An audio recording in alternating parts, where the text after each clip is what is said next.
आज के लेक्चर में हम डिस्कस करेंगे मेल रिप्रोडक्टिव सिस्टम को।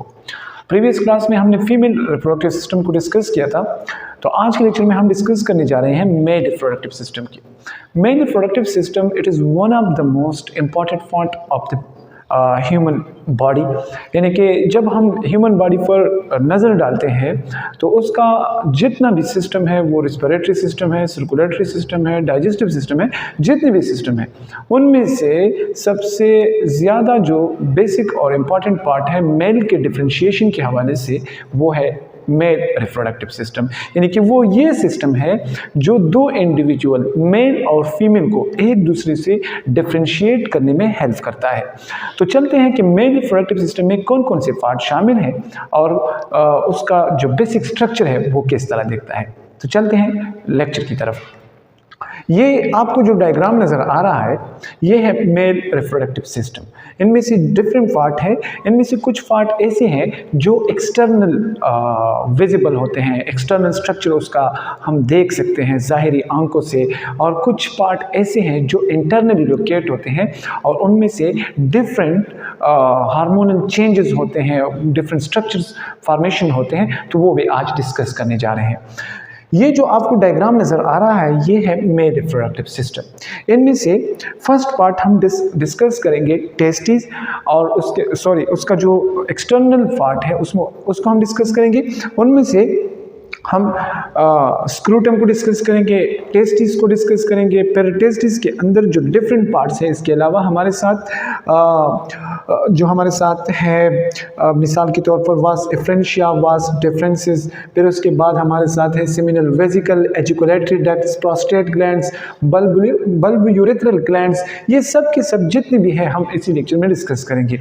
ये जो आपको ब्लैक कलर का एक सर्कल नज़र आ रहा है, ये वाला, ये जो ब्लैक कलर आपको नज़र आ रहा है ये ह्यूमन टेस्टिस है। मतलब अगर हम सिंगली स्टडी करें टेस्टिस और जब दोनों को हम डिस्कस करें टेस्टिस कहेंगे हम। जब हम टेस्टी को ले ह्यूमन जो टेस्टी है उसको हम ट्रांसवर्स उसको काट ले, इस तरह से साइड से काट ले, तो उसका जो डायग्रामेटिक स्ट्रक्चर है वो इस तरह नज़र आएगा। ये हमारे साथ स्क्रूटम है जो आपको बाहर वाला हिस्सा नज़र आ रहा है, और scrotum it is the part of the male reproductive system which is located outside of the body. यानी कि जो स्क्रूटम है ये आउटसाइड एक प्रोटेक्टिव कवर है, और स्क्रूटम का फ़ायदा ये है कि इनके अंदर टेस्टी होते हैं, और टेस्टीज का फंक्शन जो हम डिस्कस करेंगे, लेकिन ये स्क्रूटम जो है ये एक पाउच है और इसमें हमारे साथ टेस्टिस लोकेट होते हैं, टेस्टिस इसके अंदर होते हैं। अब इसका फंक्शन ये है कि ये मेंटेन टेम्परेचर, यानी टेम्परेचर को रेगुलेट करने में इसका सबसे बेसिक किरदार है। बेसिक फंक्शन क्या है इसका कि टेम्परेचर को रेगुलेट करने में जो सबसे बेसिक रोल अदा करता है वो स्क्रूटम है। अब फायदा ये है कि जो हमारे साथ टेस्टी है इसके अंदर, टेस्टी के लिए जो नॉर्मल टेम्परेचर रिक्वायर्ड है वो है 35 डिग्री सी, यानी ह्यूमन बॉडी का जो नॉर्मल एवरेज टेम्परेचर है वो 37 डिग्री सी। लेकिन टेस्टिस के अंदर जो स्पर्म फॉर्मेशन होते हैं उसके लिए टेम्परेचर हमारे साथ 35 डिग्री सी रिक्वायर्ड होता है, जो 2 डिग्री सी कम होता है नॉर्मल बॉडी टेम्परेचर से। तो ये स्क्रूटम का फंक्शन ये है कि टेम्परेचर को रेगुलेट करता है। इसके अलावा ये इन्वायरमेंटल कंडीशंस पर, टेम्परेचर पर डिपेंड करता है। जब टेम्परेचर ज़्यादा होता है तो ये श्रिंक होता है ये स्क्रूटम, ताकि टेम्परेचर रेगुलेट करे, और जब विंटर सीजन आता है, इन्वायरमेंटल टेम्परेचर मतलब चेंज आता है, कोल्ड स्टार्ट होता है, तो उस कंडीशन में ये स्क्रूटम कंडेंस होता है ताकि टेम्परेचर रेगुलेट कर सके। तो स्क्रूटम का बेसिक फंक्शन ये है। फिर इसके अंदर आपको ये ब्लू जो लाइन नज़र आ रहा है ये वाला, ये टेस्टी है, और टेस्टी जिसको हम डिस्कस करेंगे ये हमारे साथ टेस्टी है। फिर टेस्टी के अंदर हमारे साथ एक कंपार्टमेंट नज़र आ रहे हैं, ये 1 बाय 1 कंपार्टमेंट जो आपको नज़र आ रहे हैं, ये कंपार्टमेंट इसको कहते हैं टेस्टिकुलर लिब्यूल्स।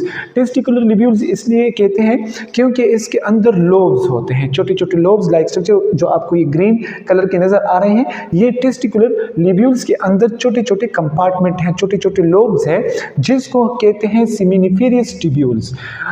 इस ट्यूब्यूल्स के अंदर जो सेमिनिफेरियस ट्यूब्यूल्स है जो हमारे साथ टेस्टिकुलर लिब्यूल्स के अंदर प्रेजेंट है। इसका बेसिक फंक्शन ये है कि ये स्पर्म की प्रोडक्शन में हेल्प करता है। जो हमारे साथ स्पर्म प्रोड्यूस होते हैं ह्यूमन इंडिविजुअल्स में, मेल में, तो वो स्पर्म बेसिकली यहाँ पर जो सेमिनिफेरस ट्यूब्यूल्स है इसके अंदर प्रोड्यूस होते हैं। फिर इसके अंदर कुछ सेल्स होते हैं। इस सेमिनिफेरस ट्यूब्यूल्स के फर्दर इस यहाँ पर कुछ सेल्स होते हैं और वो सेल्स लीडिंग सेल्स कहलाते हैं, जो हमारे साथ टेस्टोस्टेरोन की फॉर्मेशन में हेल्प करता है। टेस्टोस्टेरोन एक मेल हार्मोन है जो मेन कैरेक्टर के शो करने में, उसको प्रमोट करने में हेल्प करता है। तो टेस्टोस्टेरोन प्लस स्पर्म फॉर्मेशन हमारे साथ इस सेमिनिफेरस ट्यूब्यूल्स के अंदर होते हैं। फिर इसके बाद रेटी टेस्टिस आपको नजर आ रहा होगा। यहाँ जो टेस्टिकुलर लिब्यूल्स है, यहाँ से ये छोटे जो ब्लैक कलर का लाइन आपको नजर आ रहा है, ये रेटी टेस्टिस है जो इस टेस्टिकुलर लिब्यूल्स को अटैच करने में हेल्प करता है। फिर इसके साथ आपको एक और छोटा सा ब्लू कलर के ट्यूब्स नजर आ रहे होंगे। ये जो ट्यूब्स है ब्लू कलर को, इसको कहते हैं वास एफ्रेंशिया। वास एफ्रेंशिया ये यहाँ पर अटैच होते हैं इस छोटे से होल्स के साथ। ये जो नजर आ रहे हैं ट्यूब्स ब्लू कलर के, इसको कहते हैं वास एफ्रेंशिया। वास एफ्रेंशिया का फंक्शन ये है कि जब सेमिनिफेरस ट्यूब्यूल्स में स्पर्म प्रोड्यूस होते हैं तो वो स्पर्म ये वास एफ्रेंशिया अपने पास कलेक्ट करता है थोड़े टाइम के लिए, ताकि ये यहाँ से फिर डिफ्यूज होकर दूसरे ट्यूब्स में एंटर हो सके। तो ये हमारे साथ वास एफ्रेंशिया का रोल है।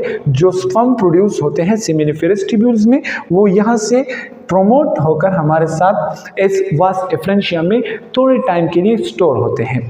फिर इसके बाद ये एंटर होते हैं वास एफ्रेंशिया के बाद। ये जो वास एफ्रेंशिया है, इसके बाद ये जो आपको एक ट्यूब नज़र आ रहा है मोटा सा, ये यहाँ तक जो ट्यूब आपको नज़र आ रहा है, ये हमारे साथ कहलाता है एपिडिडेमिस, या इसको आप एपिडिडाइमस भी कहते हैं। जो भी आपको सही लगे उसी तरह आप अनाउंस कर सकते हैं एपिडिडाइमस। ये एपिडिडाइमस एक ट्यूब्स है, ठीक है जी, एक ट्यूब्स लाइक स्ट्रक्चर है। ये अपने पास स्पर्म को स्टोर करते हैं और इसके बाद यहाँ पर मैच्योर होते हैं, मोटाइल होते हैं। जब ये मैच्योर होकर, मोटाइल होकर यहाँ पर डिवेल्प होते हैं तो फिर ये यहाँ से दूसरे ट्यूब्स में एंटर होते हैं।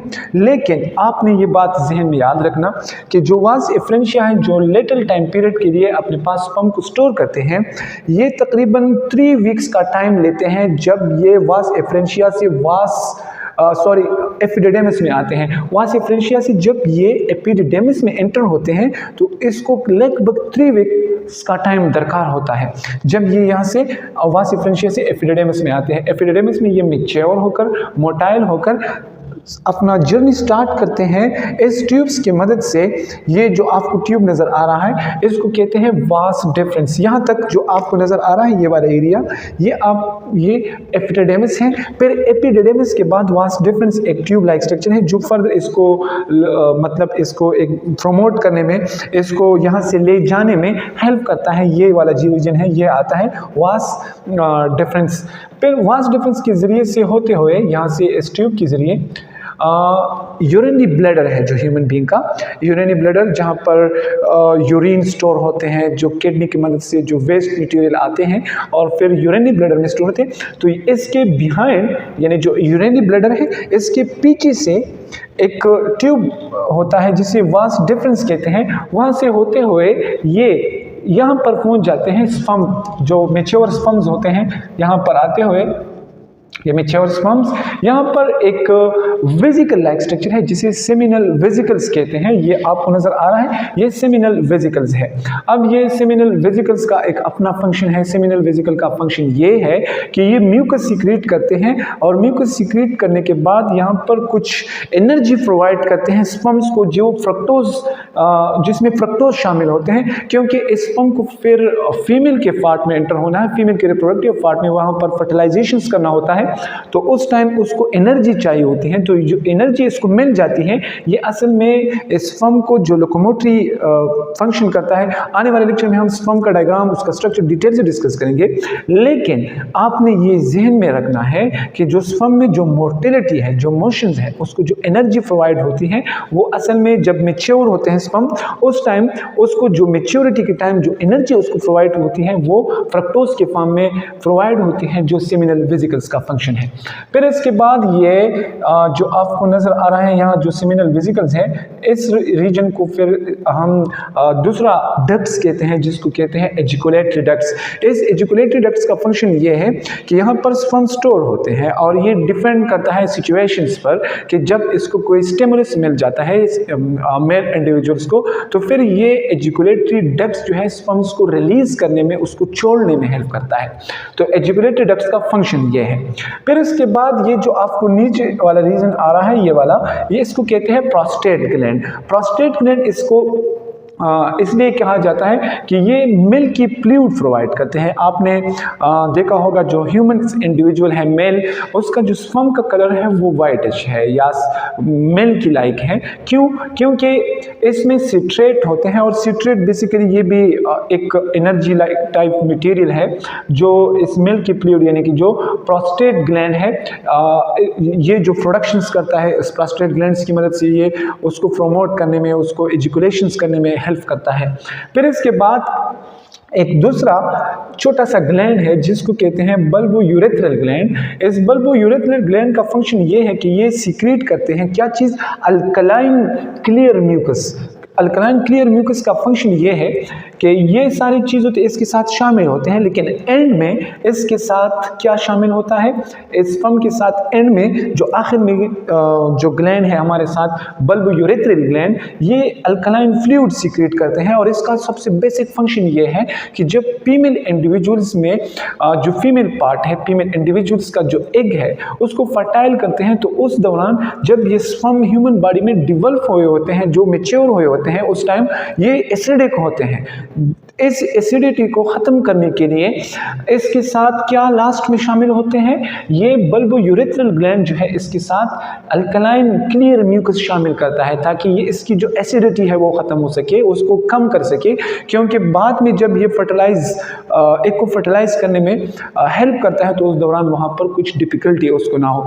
तो इसका सबसे बेसिक फंक्शन ये है कि जो बल्बोयूरेथ्रल ग्लैंड है ये अल्कलाइन म्यूकस सीक्रेट करते हैं ताकि इसकी एसिडिटी को रिड्यूस कर सके। फिर इसके बाद ये स्पर्म यहाँ से होते हुए, यहाँ से आते हुए, और फाइनली जो लास्ट पोर्शन है, जो एक्सटर्नल पार्ट है यहाँ से, जिसको हम कहते हैं यूरेथ्रा, या इस यूरेथ्रल ट्यूब से आते हुए फाइनली फीनस के जरिए outside of the body release होते हैं। तो ये हमारे साथ ह्यूमन मेल रिप्रोडक्टिव पार्ट है, जिसमें आपने लास्ट में ये सिमन का लफ्ज़ मैंने लिखा है, सिमन्स का वर्ड, ये कम्बिनेशन होता है स्पर्म प्लस एसेसरी ग्लैंड्स। ये जो सेमिनल वेसिकल्स है, प्रोस्टेट ग्लैंड है और बल्बोयूरेथ्रल ग्लैंड है, इन तीनों को कंबाइनली हम कहते हैं एसेसरी ग्लैंड। तो sperm plus accessory gland combinedly इसको हम कहते हैं सेमन। ये आपने MCQs के लिए याद रखना है। तो ये सारा का सारा जो स्ट्रक्चर है ये मेल रिप्रोडक्टिव पार्ट है। अगर आपको समझ में नहीं आ रहा हो तो इसको बार बार पॉज करके रिपीट भी कर सकते हो। तो थोड़ा सा ओवरव्यू कर लेते हैं। ये जो ब्लैक कलर का नज़र आ रहा है लाइन, ये हमारे साथ है स्क्रूटम, जिसको हमने डिस्कस किया कि स्क्रूटम का फंक्शन क्या है। फिर इसके बाद अंदर स्क्रूटम के अंदर टेस्टिस होते हैं और टेस्टिस के अंदर हमारे साथ टेस्टिकुलर लिब्यूल्स होते हैं। ये जो कंपार्टमेंट आपको नज़र आ रहे हैं ये टेस्टिकुलर लिब्यूल्स है। इस टेस्टिकुलर लिब्यूल्स के अंदर सेमिनल या सेमिनिफेरस ट्यूब्यूल्स होते हैं और ये सेमिनिफेरस ट्यूब्यूल्स का फंक्शन क्या है कि ये हमारे साथ स्पर्म प्रोडक्शन में हेल्प करते हैं। और इस सेमिनिफेरस ट्यूब्यूल्स के अंदर कुछ सेल्स होते हैं जिसको कहते हैं लीडिंग सेल्स, और ये लीडिंग सेल्स ह्यूमन हार्मोन यानी मेल हार्मोन टेस्टोस्टेरोन प्रोडक्शन में हेल्प करते हैं।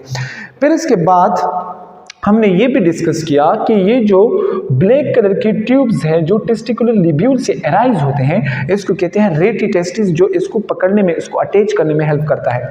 फिर इसके बाद छोटी छोटी ट्यूब्स है इस तरह के, इसको कहते हैं वास एफ्रेंशिया। वास एफ्रेंशिया का फंक्शन ये है कि ये स्पर्म को स्टोर करते हैं, कलेक्ट करते हैं। जब ये सेमिनिफेरस ट्यूब्यूल्स में फॉर्म होते हैं तो फर्स्ट जो स्टोरिंग रीजन है वो है वास एफ्रेंशिया। फिर वास एफ्रेंशिया के बाद ये एंटर होते हैं एपिडिडेमिस में, जो इसका थर्ड पोर्शन कहलाता है। ये एपिडिडेमिस स्पर्म को स्टोर करते हैं कुछ टाइम, ज़्यादा टाइम, मतलब कुछ ज़्यादा टाइम के लिए। फिर इसके बाद ये मैच्योर होते हैं, यहाँ पर मोटाइल होते हैं। मोटाइल का मतलब ये है कि जब वास एफ्रेंशिया स्पर्म को स्टोर करते हैं तो उस दौरान ये मोटाइल नहीं होते, इसमें जो मोटिलिटी प्रोड्यूस होते हैं वो एपिडिडेमिस में होते हैं। और हमने कहा कि ये कम से कम 3 वीक्स का टाइम लेते हैं। फिर इसके बाद ये होते हुए इस ट्यूब से वास डिफरेंस की मदद से यूरिनरी ब्लैडर के बैक साइड पे आते हुए सेमिनल वेसिकल से कुछ सिक्रीशन होते हैं म्यूकस लाइक। फिर उसके बाद एजिकुलेटरी डक्ट्स में ये स्टोर होते हैं कुछ टाइम के लिए या रिलीज भी होते हैं, डिपेंड करते हैं सिचुएशंस पर। फिर उसके बाद ये प्रोस्टेट ग्लैंड जो है ये भी कुछ सिक्रीशंस करते हैं, मिल्क की फ्लूइड सिट्रेट्स होते हैं जिसको वाइटिश कलर प्रोवाइड करते हैं, मिल्क की लाइक कलर जो प्रोवाइड करता है वो प्रोस्टेट ग्लैंड्स है। फिर उसके बाद हमारे साथ कुछ ग्लैंड्स है, वो भी है बल्ब यूरेथ्रल ग्लैंड्स, जो इसकी एसिडिटी को ख़त्म करने में हेल्प करता है। और फाइनली यूरेथ्रा की मदद से फाइनली जो लास्ट पोर्शन है एक्सटर्नल जेनिटला फिनिस की मदद से outside of the body discharge होते हैं। तो यह था हमारे साथ का लेक्चर जो मेल रिप्रोडक्टिव सिस्टम कहलाता है। अगर इसके हवाले से कोई भी डिफिकल्टी हो तो कमेंट सेक्शन में ज़रूर कीजिए। नेक्स्ट लेक्चर में हम ह्यूमन स्पर्म जो है, मेल स्पर्म्स, उसको डिटेल से डिस्कस करेंगे। Thanks for watching.